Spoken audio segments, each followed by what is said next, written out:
The problem of evil. क्या बुराई universal law है या इंसानी इवोल्यूशन? इस वीडियो में हम एक बहुत पुराना लेकिन बहुत ही गहरा सवाल समझेंगे। अगर दुनिया में इतना दुख, बुराई और वायलेंस है तो इसका सोर्स क्या है? और सबसे इम्पोर्टेंट, क्या इवल कोई कॉस्मिक फोर्स है या सिर्फ ह्यूमन माइंड और सोसाइटी का प्रोडक्ट?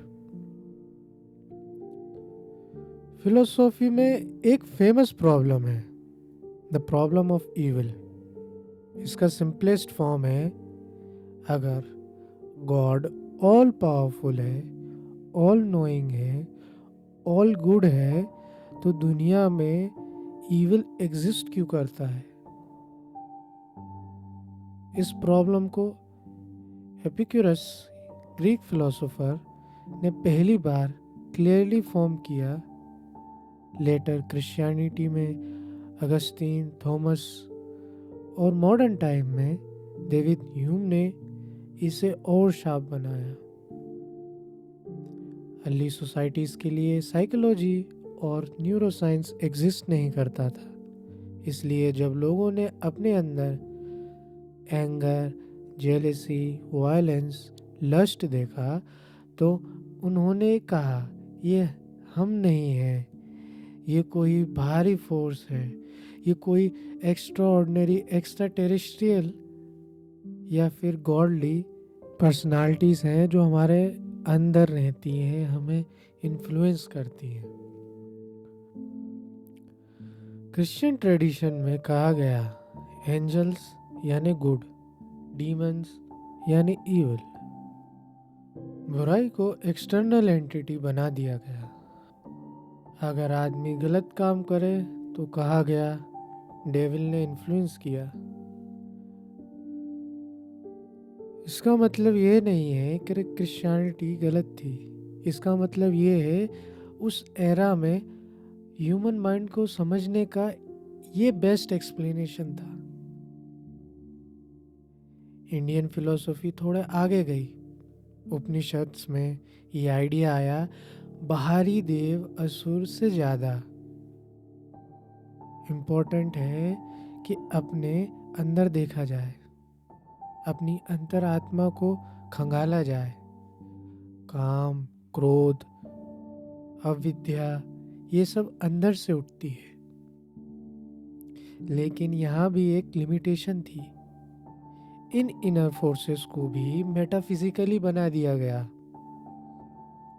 आत्मचिंतन, आत्मा, पुरुष, यूनिवर्सल सेल्फ, ब्रह्मा। यहाँ एक इम्पोर्टेंट इवोल्यूशनरी पॉइंट आता है। अर्ली ह्यूमंस सर्वाइवल मोड में जिए रहे थे। सेल्फ रिफ्लेक्शन कम था, इनर ऑब्जर्वेशन वीक था। इसलिए जो इम्पल्सेस आते थे, वायलेंस, फियर, डोमिनेंस, उन्हें इविल कहा गया। मॉडर्न साइकोलॉजी और बायोलॉजी बताती है कि एंगर सिर्फ और सिर्फ थ्रेट रिस्पॉन्स है, फियर जो कि एक सर्वाइवल मैकेनिज्म है, और एग्रेशन एक इवोल्यूशनरी डिफेंस है। ये इविल नहीं है, ये माइंड का कम्युनिकेशन है आपके लिए। यहाँ अगस्तीन का एक इम्पॉर्टेंट आइडिया आता है, इविल कोई चीज़ नहीं है, इविल सिर्फ गुड का एब्सेंस है। इसे कहते हैं prevention theory of evil. Modern science इसे और आगे ले जाता है। इविल कोई यूनिवर्सल फोर्स नहीं है, ये एक इंटरप्रिटेशन है, एक सहूलियत है जो हमने बनाई है अपने जीवन को और भी सरल, सहज और सामाजिक बनाने के लिए। जैसे जैसे सोसाइटी कॉम्प्लेक्स हुई, tribes, village, cities, states, laws आए, रूल्स आए, एथिक्स आए। जो चीज़ सोसाइटी के लिए हार्मफुल थी उसे ईविल लेबल किया गया। मर्डर यानी ईविल है, थेफ्ट यानी ईविल है, बिट्रेयल यानी ईविल है। लेकिन ये लेवल्स टाइम और कल्चर के साथ बदलते रहे। मैं आपको यह समझाना चाहता हूँ कि the idea of moral, the concept of evil एक यूनिवर्सल लॉ नहीं है। ये एक बहुत ही बेहतरीन एक्सपेरिमेंट है जो कि 10,000 साल तक इंसानों ने थ्रू द सोसाइटी पास किया है, कहानियों में, कल्चर में। ये एवोल्यूशन में साइकोलॉजिकली इतना बड़ा प्रिंट छोड़ गया है हमारे दिमाग के अंदर कि हम कुछ अनमोरल सोच भी नहीं सकते। इसी साइकोलॉजिकल टूल ने किसी भी अन्य मशीन टूल, चाहे वो एक सेल फोन का आविष्कार हो या चाहे गाड़ी का आविष्कार हो, इससे कहीं गुना एक्सट्रीम असर किया है हमारे एवोल्यूशन पर। सोचिए, एक ऐसी सोसाइटी जो कि कोलैब कर रही है सिर्फ ये मान के कि ये मेरा भाई है, ये मेरी बहन है, ये मेरा दोस्त है, मैं इसकी सहायता करूँगा, ये मेरी सहायता करेगा, मैं इसके बारे में कुछ भी बुरा सोच नहीं सकता, करने की तो दूर की बात। लेकिन नेचुरल फिनोमिनाज में ये बिल्कुल भी इंक्लूड नहीं होगा। इसलिए ही लेटर हिंदू फिलॉसफीज में एक और स्टेप आया, इनर सेल्फ को कॉस्मिक ट्रुथ बना दिया गया। आइडिया बना कि सब कुछ अंदर ही मिल जाएगा, यूनिवर्सल नॉलेज आत्मा में है।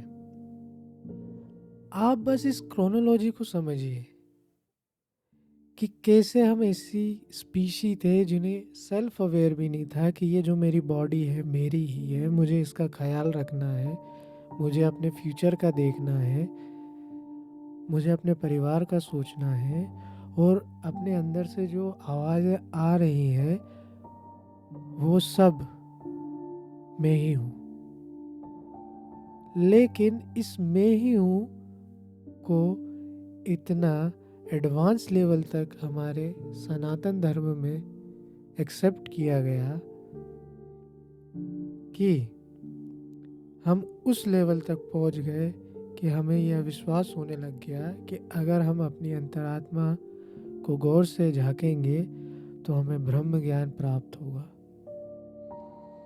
मॉडर्न न्यूरोसाइंस के हिसाब से माइंड बायोलॉजिकल है, कॉन्शियसनेस इमर्जेंट प्रॉपर्टी है, यूनिवर्सल नॉलेज जेनेटिकली स्टोर्ड है, नहीं होता है। इसलिए ये आइडिया फिलोसॉफिकली पावरफुल है लेकिन साइंटिफिकली लिटरल नहीं है। आज हम जानते हैं ईविल कोई कॉस्मिक लॉ नहीं है, ईविल कोई मेटाफिजिकल सब्सटेंस भी नहीं है, ईविल सिर्फ एक बिहेवियर जो सफरिंग बढ़ाता है और कुछ नहीं है।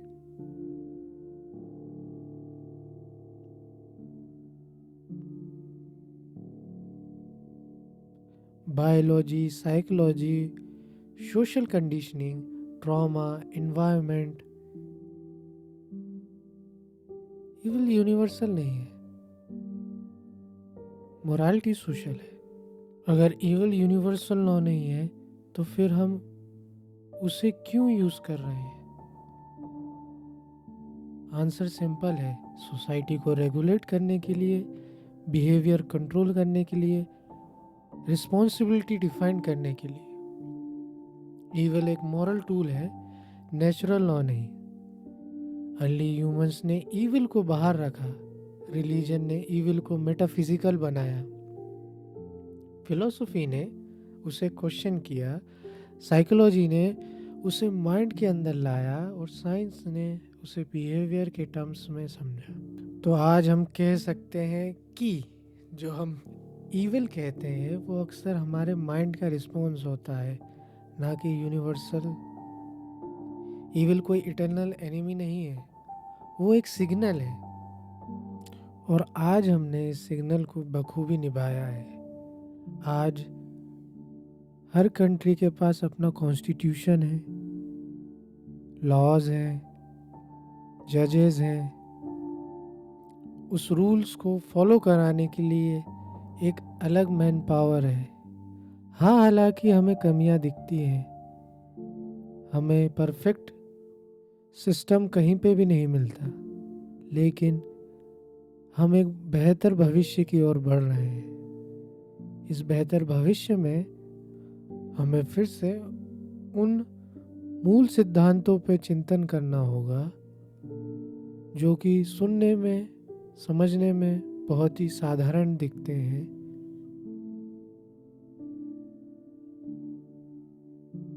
मिलते हैं नेक्स्ट वीडियो में।